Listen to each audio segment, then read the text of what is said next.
My name is Randy Von Bosse, and this is Kaysville Condensed. I attended the February 1st City Council meeting, and this is my report. The meeting was not a long meeting, so hopefully this video will be a little bit shorter today. I did want to start out by reporting on the road fee open house that was held from 6 to 7. There were many people in attendance, which was wonderful to see. The prevailing feeling, I think, was that while people do not want to have their taxes increased, I think there is a general understanding that if we want to have better roads, then we are going to have to pay for those somehow. There are different thoughts on how that should occur, and I think that most people expressed a feeling that they want the city council to be very deliberate and intentional in this process and not just speed through it.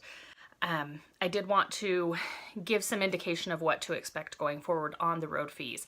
This will come on the agenda as a work item during our next city council meeting. That will be on the 15th of February, so you will see that as a work item. With our new agendas, when things are work items, that means that they will not vote to take action on them during that agenda. So at the earliest, there would be a vote on road fees at the beginning of March. More likely, I expect this to be something that comes back as a work item many times so that we can get a better understanding of what the best path forward is.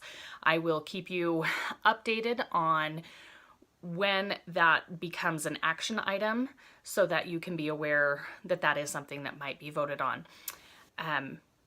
I did want to mention that with our new agenda format over the coming meetings when they are discussing this road fee, there won't be a public comment period on the actual item under the work item, but directly following the work items is the public comment period.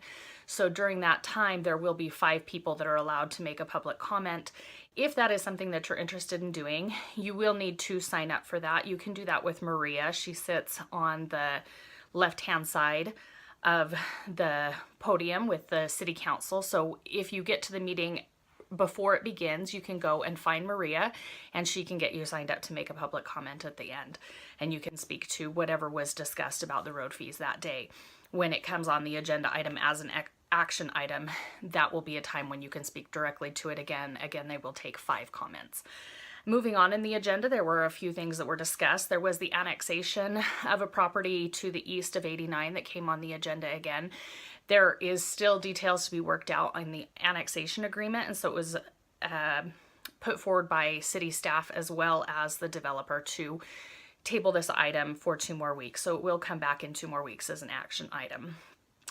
Later on in the agenda, we did have the fiber ring going around the city that was approved with a 4-to-1 vote, as well as an agreement for automated readers to be installed. These will only be electricity automatic readers, and we will later on cross the bridge of maybe getting a water automatic meter. The last thing I wanted to touch on was that as one of the work items, there was an ordinance put forth that will amend how we notify for items that are requiring public notice. Previously, these have been put into the newspaper. There's some feeling that maybe newspapers are not as read anymore, and so the ordinance is seeking to amend that. There was a lot of discussion about making sure that we're still doing everything else that we possibly can to notify people. I wanted to take a minute just to educate everyone on what the public notices are and what they mean. So when you drive around town, you might see a yellow sign that looks like this. This is indicating that this property has had an applicant come before the city to request a zoning change or something that would require a different process for their property. This might be your neighbor. If it is your neighbor, you should receive a postcard in the mail notifying you if there is going to be a public hearing. Those are generally heard during our planning commission meetings. So the ordinance is also specifying that those postcards would be mailed out within a 500-foot radius, which it's currently at a 50-foot radius. And so that would expand the radius. It was indicated by city staff that this will increase the mailing costs, and as that is determined in the future, that added cost of mailing will then be tacked on to the application fee when somebody comes to make a request to the city. But when you see these yellow signs around town, even if it's not your neighbor and you didn't get a notice on it, it is something that you can look up on the city website. The city website has a public notices section, and on there it will list the things that have public notices going on, and you can come in and speak to those items if you've looked them up and it is something that you have an opinion on. That is something that is open to the public to comment on. You can find all of those here on the website, and it will link you to the public notice webpage as well.